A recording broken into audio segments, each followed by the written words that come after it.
Hey everybody, welcome back to another episode of Rambling Through Everyday Life with Fran and Angela. My name is Fran and I'm one of the co-hosts for this podcast. You guys, I'm just going to tell you on the front end, this is not lighthearted rambling. This is thinking cap rambling. We have one of our best buddies and dear friends, Paige Bledsoe, on the show. She is a therapist. So this is some deep end swimming. Could be some self-reflection of your life. It could be a little harder to think about and to consider. So if you don't have the mental space for it this week, you know what? Just don't listen to this episode or save it. Come back to it when you do, or you might even want to listen to it a second time, jot some things down, and you want to revisit them later on your own or even with Paige. We can help connect you to her if you would like some guidance, some help, some clarification, some instructions. We're happy to do that. All right. Are y'all ready? Put your seatbelt on, or maybe put your life jacket on, because we're going into the deep waters today. We love you so much. Thank you for letting us serve you in this way through this show. Enjoy. Okay, Angela Snyder, this is it's going to be, believe it or not, I think this is going to be a fun conversation. I think it's going to be very helpful, insightful. We're going to be honest, and we're going to laugh along the way in our honesty. But I am so very thankful for your relationship with our guests. So tell us, Angela Snyder, who do we have in the recording studio today? Our guest is the fabulous Paige Bledsoe. Paige is one of my friends from 8th grade, which was just a few years ago at Tigert. Only a few at Tigert Junior High School. We think we met in 1989. We were going into 8th grade year. We'll get to the adult Paige and all her accomplishments in a minute, but I have to throw it back. I promised my kids this is one of their favorite stories. Don't ever call me this if you're listening to this. Paige moved here from Union City, Tennessee, and she had a darling accent as a result of being in the South. Sprite. She would say things like Sprite and Right, night, light, fat. So, when a new kid comes to school, now granted, I had been at little bitty St. Mary's till 6th grade. I'm the new kid in 7th grade because most of the other kids there had been together through elementary school. Mm-hmm. So I have a heart for the new kid because I was the new kid. Mm-hmm. So, year 2, here comes Paige, and she's so cute. And we met at Reject Band Camp. Not only are we not supposed to talk about band camp because our husbands think it's the worst thing you can do to sabotage your social life.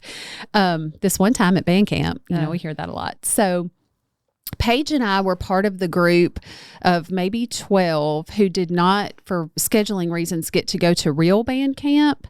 So we got put in the Reject Band Camp that was very small, and there was I played clarinet. There were 4 clarinets, 1 or 2 flutes, a trombone, a tuba.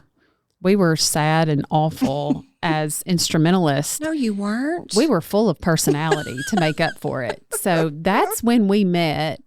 And Paige got 2 great nicknames that stand out.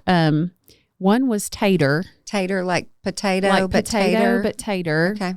Most of the boys, I think, she was so cute. All the boys loved to pick at her because that's how you flirt in the 8th grade. So she got lots of attention through name calling. Tater. And then Hairspray, because Paige had the best shellacked bangs.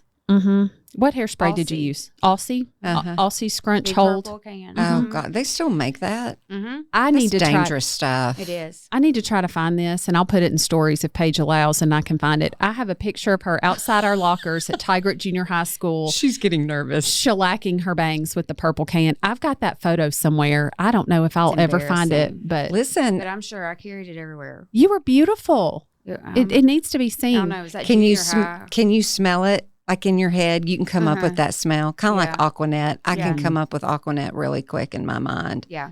Mm-hmm. Those were good times, Paige. They were. But look at you now, Paige. There was no throwing my hair on top of my head, because it was glued. Yeah, no, it was concrete. So, great hair.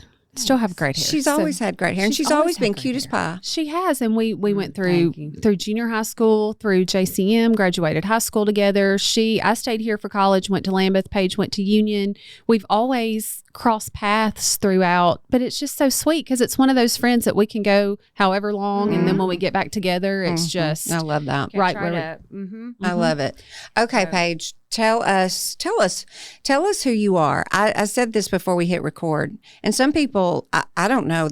We never know who is actually like literally listening. We do know we have listeners, so that's That's good. good. That's good. But we don't know how many people listening are like, oh my gosh, this is so awesome. I know her. I don't need to know anything about her. But I guarantee you there's people listening that do not know who you are. And as soon as you start to tell us who you are as a professional, everybody's going to go, oh, I need to maybe. listen to this. We'll see. So Paige Bledsoe. I was Paige Williams when I met Angela. I married my high school sweetheart, Brent, and his family's here as well. I am a licensed clinical social worker. I do psychotherapy at iMind Mental Health and Wellness Clinic.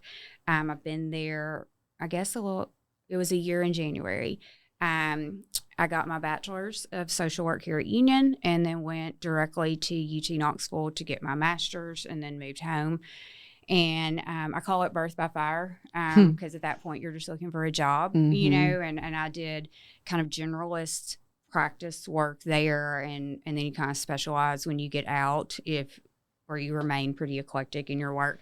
And I remember there were 2 jobs open, but the one that I felt more pulled to was at Women's Resource and Rape Assistance Program, RAP, which does domestic violence and sexual assault. They need a sexual assault coordinator. And I remember I was so overwhelmed by that because at that point in my life, I felt like I had grown up in this little wonderful bubble and I didn't have trauma. You know, trauma meant you'd had this, and this, and I had not. And so I was so fearful of that, did not feel confident in that, but not as just a special population, you know, that whole, I don't want to do any harm. Good gosh, I just got out of school. That I went and talked with my advisor and talk about imposter syndrome. Like she walked me through it and was like, I think this is what you went to school for and that you're going to do fine. So walked straight in, had the lady who was transitioning away, I had a wonderful month with her. That's like unheard of her transitioning me in. And then she did my LCSW supervision. So it was just a blessing. And some people say when you go into our field, your first job is either going to make you or break you, you know, in mine. The Lord just filled me with a passion to work with such amazing people who are so courageous to come and sit in that pit of that kind of harm and those wounds.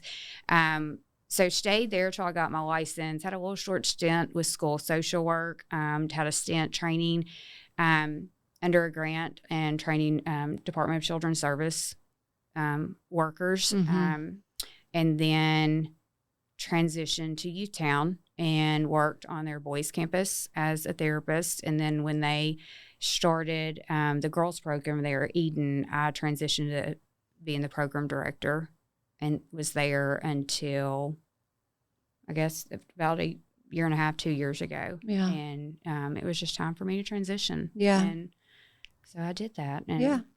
What do you call yourself? That you said this off air because we would never have released it, but we had a conversation before we hit record. But what would you consider yourself an expert? I know you don't like that word, but just for the sake of the listeners, what are you really good at? What's your area? So let's just talk about imposter syndrome. Let's just go there.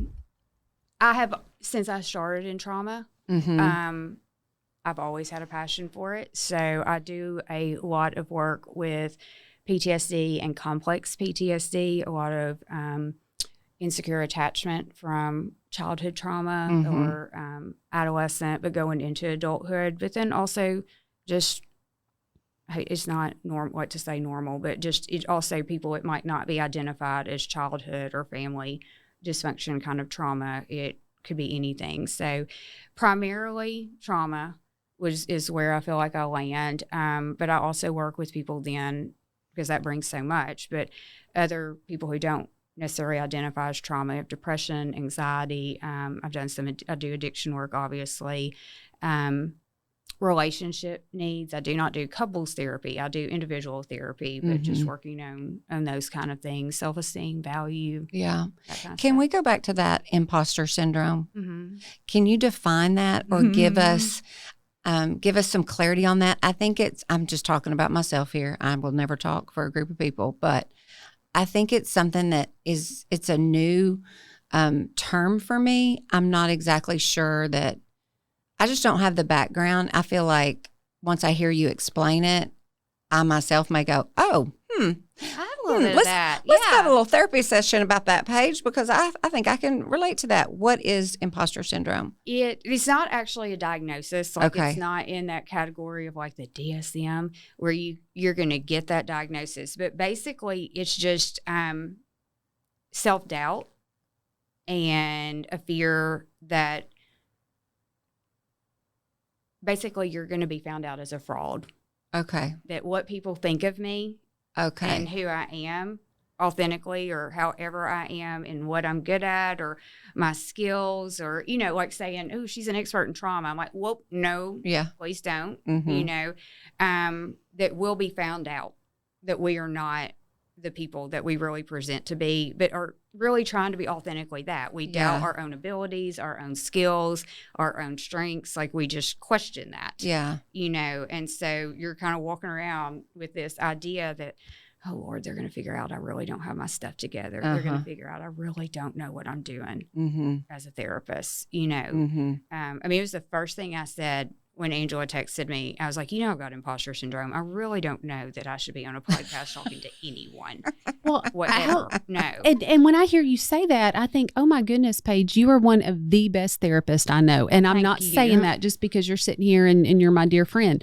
My only complaint about you is you won't take me on as a patient because we're friends. It's unethical. It's unethical, whatever.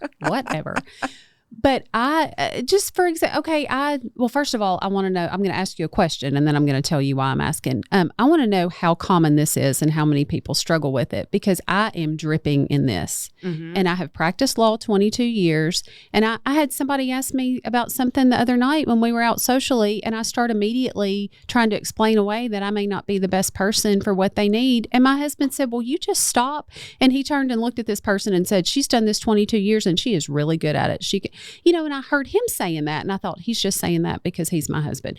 I immediately, and I objectively, have to believe I'm good at my job. But why is that a struggle? And how many people struggle with it? Like, what is this about? I can't give you stats. I avoid numbers like the plague. Yeah, just generally. I like. Is this common? And But just it's very, very common. And an age thing, is this like across the board or is it as you get older? We're 47. No, Why is this still a thing? I feel like, I think we don't necessarily call it imposter syndrome with kids because we know in their development, they're questioning themselves, self-esteem, value, what they're also learning, they're supposed to be, I think. But especially across like young adulthood and getting into like, as you keep going, I think it spans the board. Okay. Because it's not, I think we talk about it a lot, especially as our careers, that there's always going to be somebody smarter than me. There's always going to be somebody more skilled than me. And while that can be true in reality, we go into this comparison trap that because, well, I'm not certified in that, or I haven't done that, or I haven't done this. Well, then, oh gosh, I've got to learn more. I've got to do more. I've got to be more. And so it just kind of gets in this cycle. We have the evidence. We have the degree. We have the jobs. We've got, people, like as a therapist, people will identify as they're going through therapy how beneficial it is that they are doing, and I'm telling them, you've got to take credit for your work. I'm just walking with you and so grateful. But then we'll say thank you. And I'm so grateful I appreciate it. But yet I'm like, I'm no expert. Or because I stand by somebody who may speak in more clinical jargon and may sound much more professional in my mind, that makes me not really the professional, and kind of like that. Or if even though it's normal for us to say, here's a good contact or a good resource to really get more information, that's very appropriate, right? But I mean, to do if you want to give more information. But it's also kind of putting ourselves down that what I said really wasn't enough. Right. But you wouldn't know where to go if Angela hadn't have said it. Right. Like maybe, you know. So what do we do? How do we overcome imposter syndrome? A lot of that is just learning to recognize it, you know, that it correlates a little bit with low self-esteem, you know, and so looking for, okay, just name it. I really believe in the power of naming, that once we call it out, once we recognize it, it doesn't mean we claim it so much, you know, like this is all of me, but just we name it. I mean, just think about it. Once you kind of hit something, you're like, wow, I think that really hits me and lands on me well. There's almost kind of a little bit of relief. Like I have a name for it, and not like stigma, just a name. It makes sense. It makes sense, right? So you can then start digging into it and looking, whether that's professional help or just every time that comes up, you know, you may have accountability partner with that, somebody who supports you. You may go to therapy and do work on, you know, where is that rooted?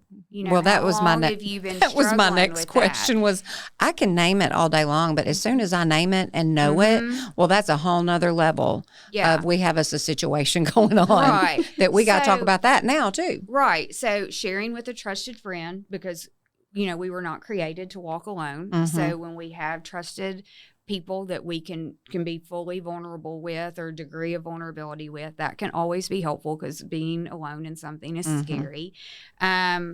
Learning how to break things down into steps, because a lot of times it's really correlates with anxiety. So just being real, like, did I prepare for things? I did honestly prepare, so I'm ready, you know. I will have some clients sometimes, even across all kinds of work we do, kind of keep a running log of things they have achieved. And some people struggle with that because then I'm humble bragging or I'm boasting. Right. And that's not the point. You know, like, you're not going back to it for that. It's for your own inner work to go back and say, wow, I did accomplish that. Right. And in self-compassion and being your own cheerleader, just recognizing I did do that. Let me pause right here and say this, because here's just a practical example of this. I have a ton of insecurity and a ton of fear.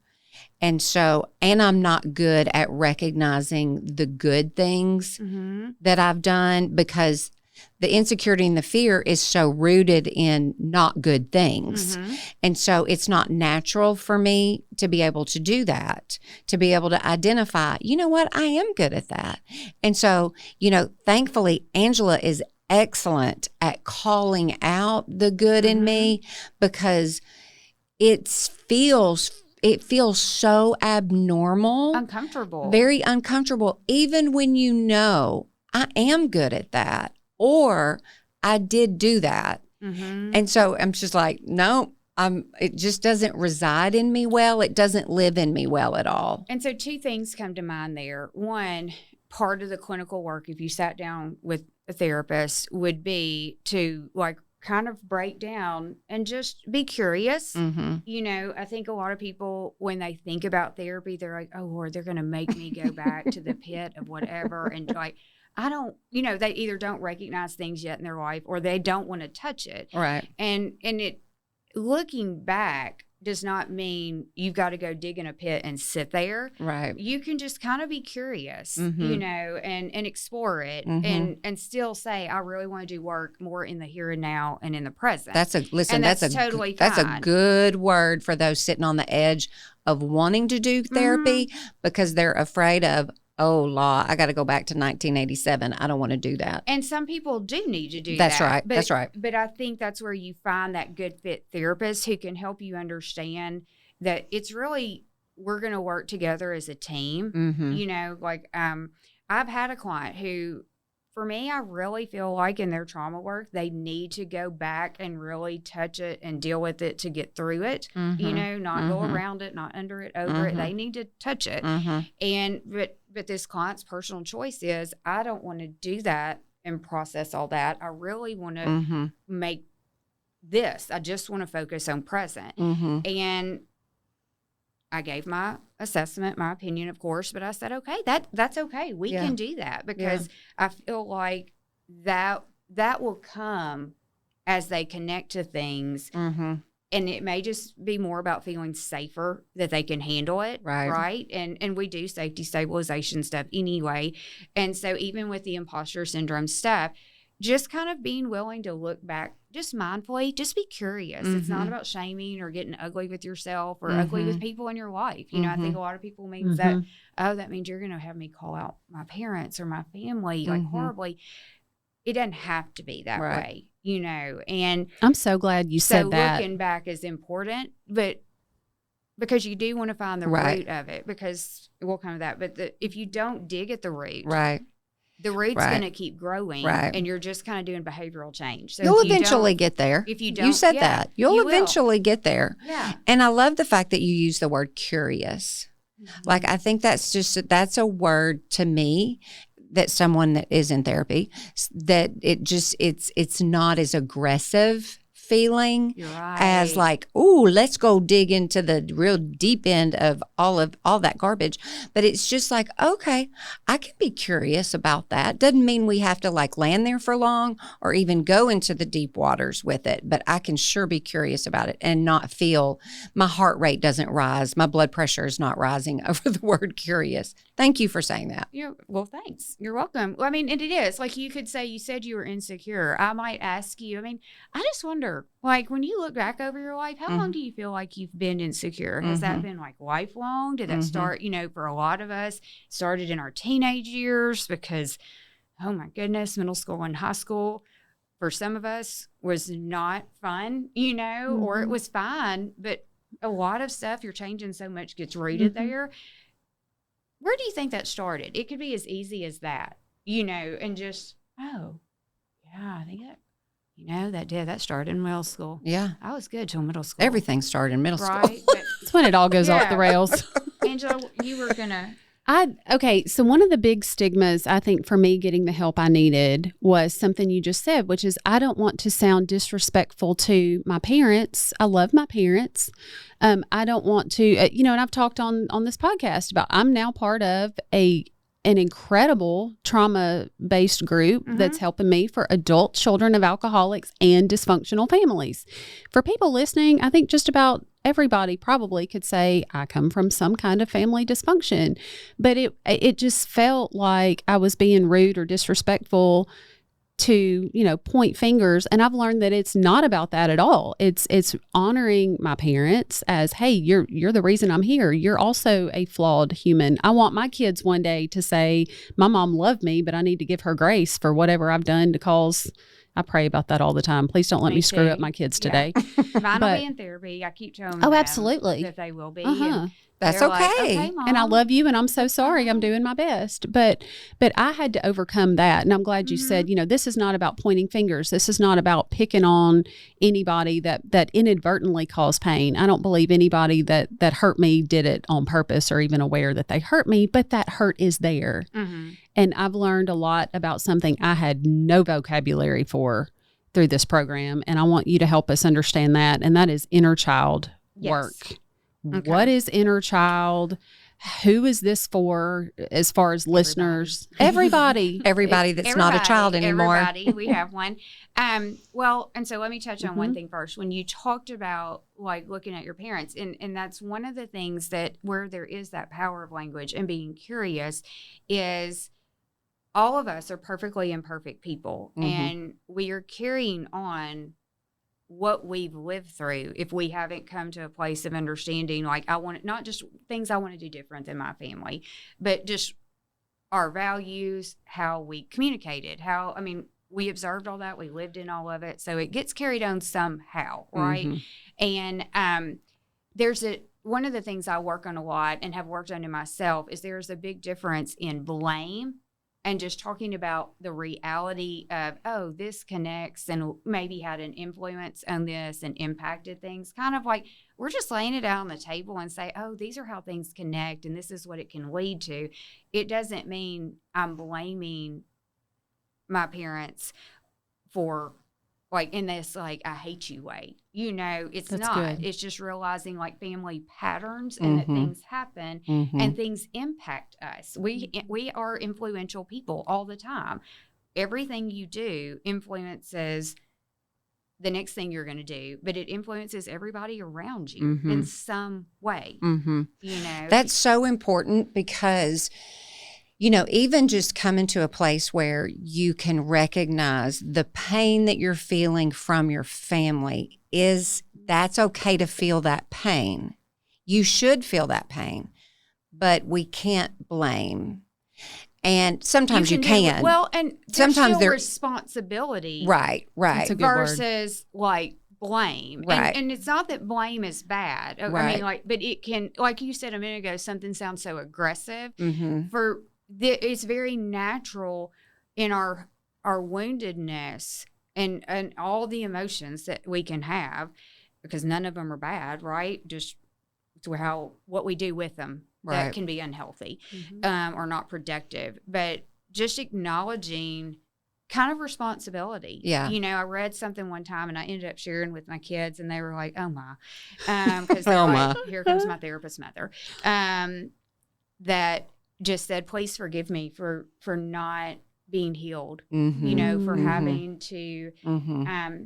That I'm sorry, I just did not what I Mhm. didn't know, Mm-hmm. and so I didn't know what I didn't know, so I couldn't deal with it, Mhm. or because I was not ready to yet. But that you got my unhealed parts versus my Mhm. healed parts, Mm. you know, That's and powerful. and how beautiful that would be, that if people were aware enough that they could work on things and be in progress, or have really healed some things before our kids, then we would already be breaking some of these dysfunctional family patterns, Mhm. kind of breaking the chains of Mhm. the Strongholds. curse or strongholds Mhm. of bondage, you know, that Yeah. help generations to come, Mhm. you know, from our legacy.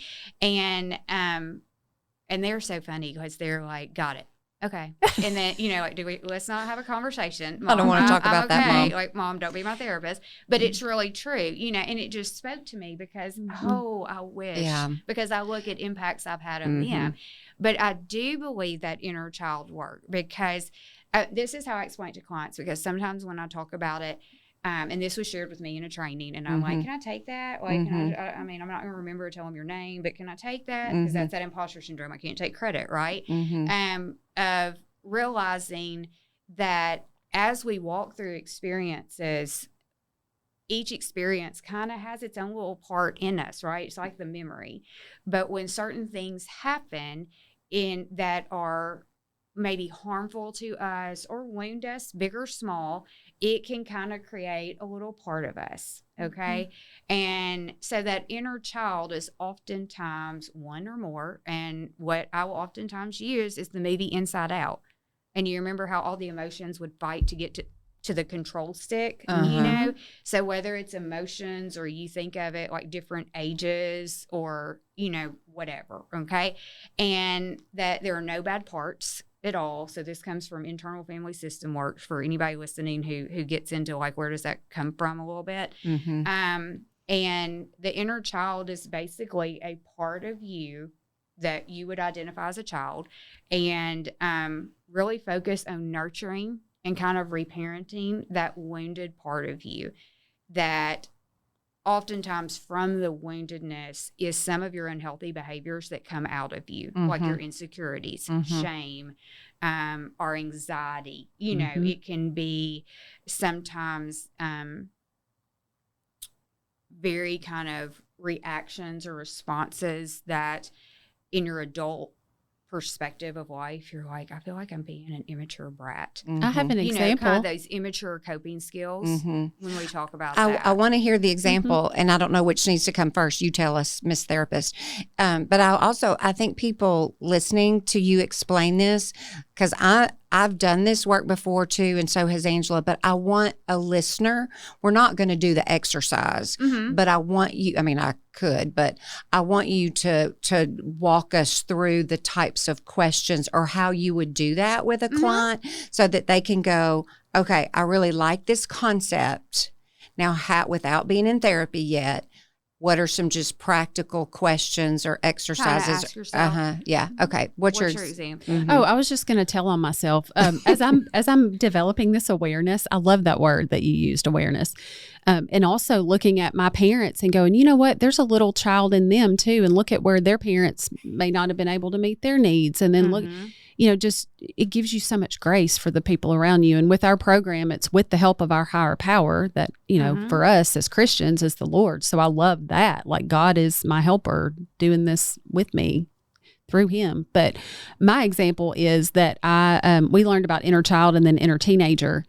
And I cannot even tell you, the week after we had that conversation in our group, I would catch myself flying off the handle, reacting to something, and I thought, I sound like the biggest brat. And then I was like, oh, that's my inner teenager. I sound like I did when I was 13 years old. Or if I reacted in a fearful way, I thought, well, that was kind of childish. Oh, wait, that is exactly what that is. If I'm acting childish, if I'm acting bratty, and not that all of it's negative, but in me, what I observed that week was just, oh, well, now I have language for that. I have a reference point for that. Now I can jump in and deal with it and not just blow on through my day knowing I had an outburst. Because for me, it's been more, I'm recognizing it more an outburst. I'm having to show myself grace and compassion and go, okay, hold on. I want to go play. I don't want to have to work all the time. Which is also inner child work. Yeah. Okay. So she kind of just answered it for you. Like it's, you really start with being self-compassionate, because we as humans are sponges for the negative. The negative, why, we talk about, well, just think positive.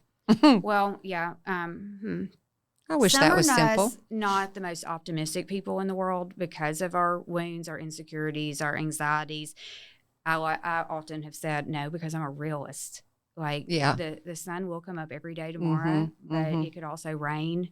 and I like sunlight. Like, look, you got to be prepared. I have to be prepared. And it's that hypervigilance kind of that I've got to be in control, because as long as I'm in control, then I can handle it. Right. But then if it doesn't, it's really not all in my control. So then when things happen, whether the world sees it or not, internally, I may be a basket case, and having to grow in like, oh, that's kind of what all that is, right?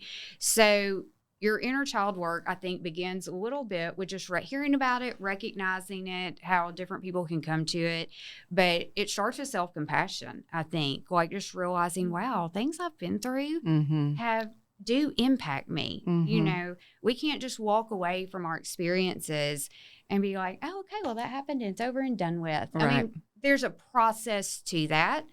And I think one thing I also explain when people enter therapy is when people hear it's a process, they think it's long and drawn out. And I think sometimes when you're first learning about that, it does feel like, oh my gosh, this is so painfully slow. But as you learn about yourself, it gets real quick. And so it's just because we go from here to here and we forget there are steps in between. Right. And all of those steps actually matter. And as you get to know yourself better and work through it, for some, it comes more naturally. I don't have to think through it because I've practiced it. I've retrained my brain and my body. I've healed parts of myself that were wounded. So self-compassion, giving yourself grace. A lot of times, if you really listen to how you talk to yourself, you would never want someone to hear you talk to them that way, your child that way, but you're talking to yourself that way. And, no one changes and improves or grows in shame or belittling or overcriticalness. That makes us small, and we start getting smaller and smaller and smaller. And we even will pull away from God because, that kind of shame can we hide. We're going to hide, So, and like, don't look at me, kind of feeling. So it starts with the self-compassion, I think, and the awareness, the willingness to just be curious again, because I don't think everybody just in how we are it can be really foreign to some people. That's why the inside out movie works for some of my clients so well, because a lot of people have seen it, or I can say, hey, go watch this or go look it up, and you can see a clip and they'll get it. I think too, realizing that we just need to reconnect. I don't think a lot of us always realize we think we can be really self-aware, but we're really not. Like, I'm aware that I talk a lot, very aware of it. Like, I tell people as they get to know me, you might have to cut me off. Like I told you, if I start going too long because I get so excited and passionate, it does not offend me. It makes me feel better if like, hey, Paige, we only have 5 minutes. We need to move on. I'm like, good, let's go. Right. I appreciate that because I know I just get excited and I love to connect. And so I just know that. So I just tell people up front, shut me up, move on. So reconnecting to ourselves, how do we do that? It can be mindfulness in terms of sitting quietly. And that's really hard for anxious people because we get so many thoughts. So a lot of people reject mindfulness until they learn. That's okay. All you got to do is say, we're only doing it for 5 minutes. Come on back. Listen, how do we keep our brain? I need to hear that We'll because get to that in a minute. Mindfulness is tough for me. I don't want to sit in my thoughts. Because they're scary. Because what happens is sometimes we don't want to sit in the pain. Right. We don't want to know. No, there's But no once joy we in that. know- Paige, I'm a 7 on the Enneagram. Why do I want to go there? That's a whole conversation.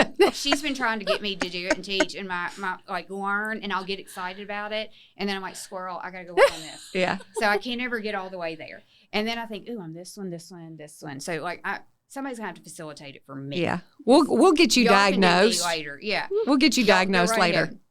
And then I've had people tell me, I'm like, okay, whatever. I don't know. But finding that, learning how to reconnect with yourself and just be aware. Like, like, why am I upset about that? Like, no, really. Why am I having? Why is that bothering me so much? So here's my example. My son is 17. He got a car when he was 16. We had a few old wrecks, which probably got from me and driving on a swivel head and like whatever. He's really not an awful driver at all, but he's a great kid. He's an awesome kid. I love this kid so much. And his majestic curls. You just need to look up Scott so you can see his majestic curls. And he ended up, we had to get him a car. He had to have something because we're at that point where like, no, all of us cannot be in all these places. And he's got places he has to be. And I realized when he got his car, our family values buy used cars, that it still was not the character building car I got. Yeah. And I was like, why am I so irritable about a character building car? This is awesome. Mine was a clunker. As they should be, everybody. That's what I thought too. Because why is he not, Yeah. But then as a parent, I'm like, I don't think that was safe for my parents to put me in that car. But it all worked out. I needed that car. And everybody who rode with me and had to like die in the middle of an intersection. It was legendary. Sputtered. It was. I mean, sputtered. You heard me coming, and it would just die in the middle of an intersection when you hit go. There was a song about my hoopty back in those days. Yeah, I mean, like here I come. Here we were. I was like, why am I so irritable? I'm in full agreement with my husband about getting this car, why we're getting this particular one, which is not something we would have normally gotten, but we had a reason. But I was very like snarky, irritable about it.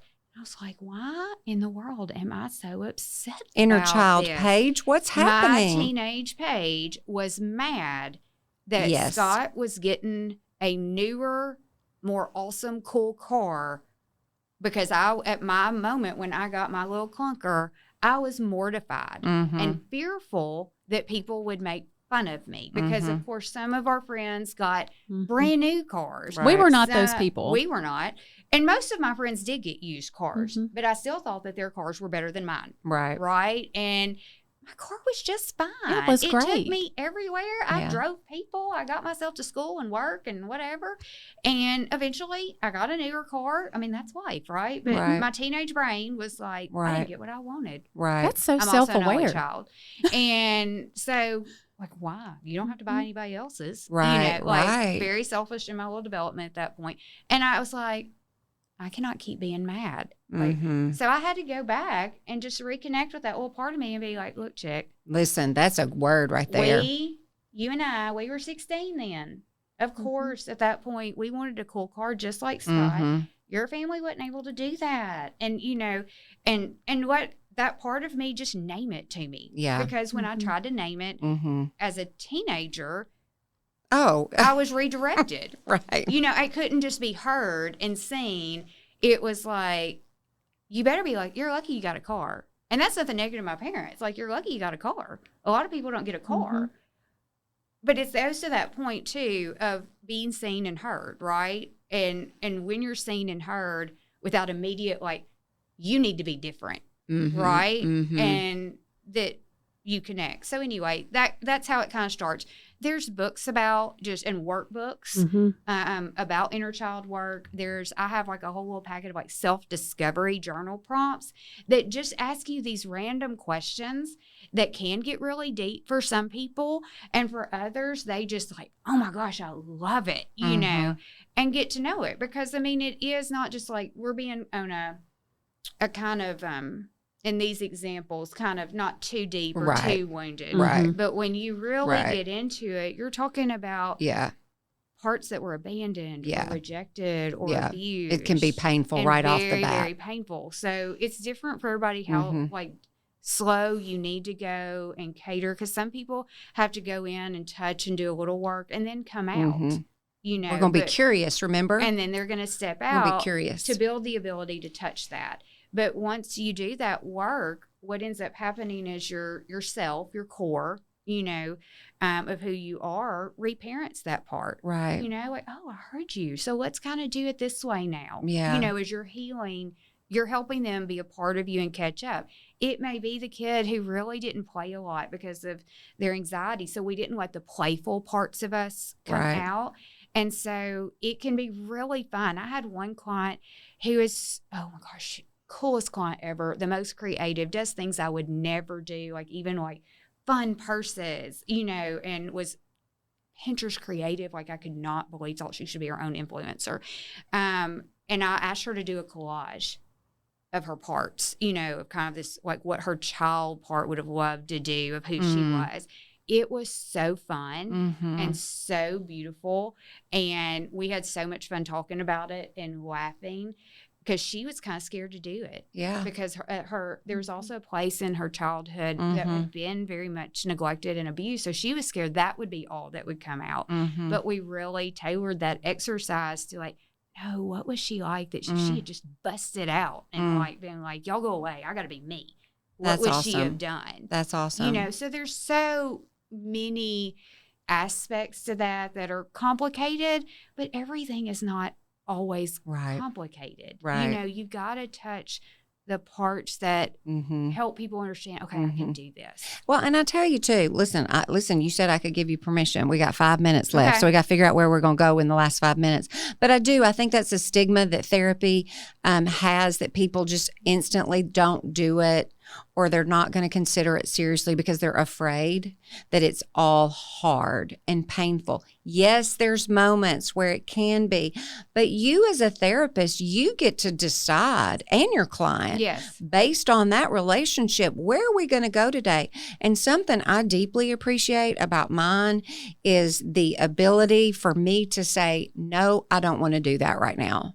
And I am heard and listened and appreciated. And you know what? We don't. We'll come back to that another time, because I am not in a space where I can do that really harder work. What all is going on around you? And so I think sitting in the wounds of trauma and the deep shame that I do most consistently is, and first let me say, everybody's had trauma. Everybody may not have PTSD or complex PTSD, but everybody has trauma. It's not. What is trauma? We know these common events. We talk about, you know, first responders. We talk about war. We talk about natural disasters. We talk about abuse, sexual abuse, child abuse, domestic violence. But really, trauma is anything that someone goes through and what happens within them that is overwhelming beyond their normal ability to cope. Yeah. So we don't need to compare and minimalize and say, well, I wasn't sexually abused, because therefore I wasn't must be. Sexually abused does not mean that my family does not have psychological impacts and dysfunctions in our family. And there's a difference in like comparing, like in saying, well, friend, I did not have that in my life. But, you know, it's more about the shared experience of the wound, the impact of it, versus one-upping who had the worst trauma. Because when that's happening, you're still fighting your shame, okay? So anything, like me, my dad was a minister. So when we moved to different places, I didn't always want to move. I put my foot down. I was always going to stay with somebody at the church that loved me, and they were going to move without me. that never worked. And there are good things and bad things that I think I took from that experience. I mean, I can talk to a brick wall. You know, I walked the first day I met Angela. I walked and said, "Hey, I need you to be my friend." Literally. I have loved you from that conversation. Yes, walked. You need to be my friend today. We don't stay friends, it's fine, but I need you to be my friend today. Just right now, please. First day I'm scared. And she's like, okay, here we go. You know, and it started a beautiful friendship. Other people probably would be like, oh my word, go away. Berkeley would probably be like, okay, I'll be your friend, but oh my, what is she okay? You know, Berkeley would be so worried. Well, that though that is very much connected a little bit to of my social anxiety, you know, of just being accepted, because not moving so much. And hear me say, we were not a military family every 3 to 4 years. Once we got here in Jackson in 8th grade, and I lived here 3 times, we didn't really move anymore. But for me and my development and the person I was, I really, that impacted me feeling kind of stable somewhere, like I could put roots in, you know, and I'm okay, but it's a part of my puzzle, okay? And so with that, yes, there's the part of like, we just have to step in it. And therapy, I tell my clients, like, look, this is not roses and lollipops. It will more days than not. You need to bring mud boots, maybe some waders, dirty clothes that you can, because it's going to be hard work. But I will walk it with you. I cannot do the work with you or for you, but I can walk with you. I will give you the tools. I will put a light on it. You still get to choose if you want the light pointed here or here at that moment. If you don't agree with me, you can say that. I'm not always right. I may be based on things I've been through in my career or learned about or my own life. I may kind of think, oh gosh, it's this direction. But really, it's going to come from you and your curiosity. You may circle back to it or not. And then some days are going to be celebration. And no, we're not going to talk about the deep stuff, because we're going to go and keep something going up and achieve that. And so I really think it's heavy-handed on finding a good fit therapist. It sure is. And knowing that, I think, ask questions. I think a lot of people come in and think they can't ask me questions. Like, I mean, how would you handle this? Or what if I don't think this is a good fit? Or what if I don't like what you're doing? Like, I don't want to use internal family system. I'm not comfortable. Right. They have every right to do that. And if a therapist is offended and does not like someone asking questions, red flag. That's very concerning. Because we should always want them to know all that.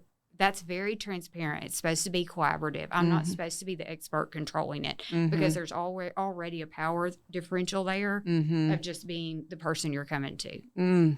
Good gosh, Angela. What resources can you recommend for listeners? Because this has been a deep dive, quick, a big, broad overview. Yeah, very broad. We always say we think everybody needs a therapist. We're so glad you're here. 2 websites that I like, and there's tons of them, but I do like Psychology Today and Choose Therapy. Those 2 websites give just little brief overviews of things that in a very safe way. And every time you look up something at the bottom, I know on Choose Therapy, it gives resources to do. On Psychology Today, if you feel like you don't know like where to find a therapist, you know, they have something where you can put like where you live. Yes. And it'll give you the listing of the therapists in that area that have put up profiles, and it tells you if the therapist stays on top of it. Sometimes I do, sometimes I don't. Like, do you have a waiting list? Are you accepting new clients? Do you do a free consultation or not? How do you get a hold of me? And what, you know, kind of like a little bio, but really like what your heart is and your passion for, and what you work with. I love it. I've been on that website before and looked around, because we've referenced it maybe with Mallory Lamb's episode. And I appreciated it. I haven't seen the other one, the Choose Therapy. Choose Therapy. But the other one, Psychology Today, is that what it's called? Yeah. I love that. I just really like those 2. We touched on a little bit about attachment. If you Google Journey to Secure Attachment, it takes you to a website that gives all this wonderful information about different attachment styles. How do you kind of reflect on your attachment style, because attachment style impacts all relationships. A lot of people want to talk about just the romantic one. It impacts your relationship with everyone in different ways. And it has these 2 or 3 beautiful like diagram pictures that show kind of the journey to working towards secure attachment, because all of us want to know practically, how do I get there? And sometimes I'm like, I can't give it to you bullet by bullet. Right. I'm so sorry. It's a journey, but it gives good examples of what it looks like going from your anxious, disorganized, or ambivalent to very secure in that.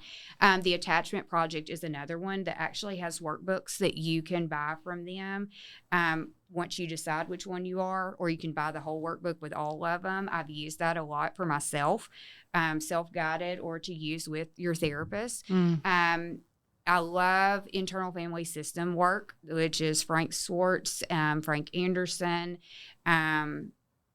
and I mean, you can just look them up, but Richard Swartz has a book, and it's on Audible, but you can get it on Kindle or whatever. And it's kind of a workbook with you that it guides you through kind of like a meditative practice or an exercise that you can do. And it's meant to be done like it's at a level that a lot of people can do kind of on their own. But at the same time, if you know your history. Yeah. You know, like if you read the first chapter of something and you're like, oh gosh, I want to run in fear. And I mean, run in fear and get scared. You probably, that might be a good sign to check with somebody, you know. And a lot of things all say this is not a replacement for therapy. Right. And doing inner child work or internal family system work, they go over hand in hand, but at the same time, IFS goes into a lot of different parts. You know, if you get into that, some people really likely need some extra support, even if it's just somebody check in kind of thing. I love anything by Brene Brown. Yes, I do too. I love that woman. She's my hero. Yeah. I love meditation, mindfulness. Oh, that sounds painful, Angela. And it's not, I promise. I don't know if I could do that. And then I think everybody needs to consider, I don't think medication is right for everyone. I'm not someone who says that. But I'm also very much going to be authentic and say medication support helped me to calm my body system, my central nervous system enough to help me be able to choose the work, you know, and do that with my therapist. So a lot of times, psychotropic medication along with therapy, it statistically has the best outcomes. Yeah. But not everyone. That's a very personal choice that needs to be made with a medical provider. I do encourage people, and nothing against PCPs or other internists, but at some degree, if you're going to be on psychotropic medication, this is my opinion, for any like longer length of time, not like a little stint and you're okay, you know, if you see that kind of get extended and you're realizing, okay, there's stuff here, whether I want to work on it or not, or you're having trouble finding the right medication, I really encourage people to go to a psychiatric nurse practitioner or a psychiatrist, just because they specialize in those medications. And it's a lot for some people to find the right combination. Yeah. It really is. Oh, Paige. We need like 17 more episodes. We do. And I just want to quickly say, celebrate recovery. Absolutely. Christian-based. If you have a hurt, a habit, or a hang-up, which, again, could be anything. All of us. That's what I love about that. And Celebrate Recovery uses the 12 steps from a biblical perspective. Yes. And so 12 steps is wonderful. Love it.